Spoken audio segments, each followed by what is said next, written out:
The legal definitions of parental responsibility and parental rights overlap to a certain extent in order to exercise his parental responsibility for his child, including the right to have the child live with him or her or to determine his or her place of residence, the right to control, direct the child's education in a manner appropriate to the child's stage of development, and, if the child is not with him or her, to maintain his or her personal relationships and regular direct contacts with the child.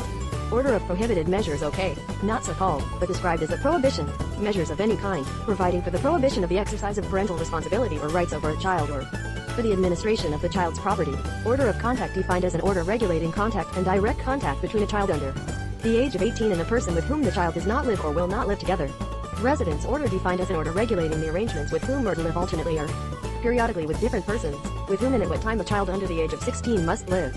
However, I will confine myself to two of them. One describes the current Scottish legislation on children in order to understand what is being proposed, and the other describes the Scottish Executive's proposals to modernize the legislation. Of course, it should be noted that Scotland appears to have continued the 1989 reform south of the border, but has not yet replaced the 2014 reform, the ban on residence and entry. With child care, the welfare of children remains of paramount importance. But if I am not mistaken, the Scottish system does not have a welfare checklist like ours.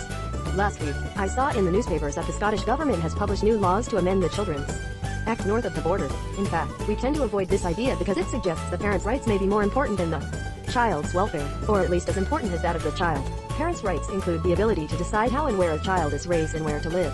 An important difference between the laws on both sides of the border are the principles that the courts must follow when deciding whether or not to give an order to children.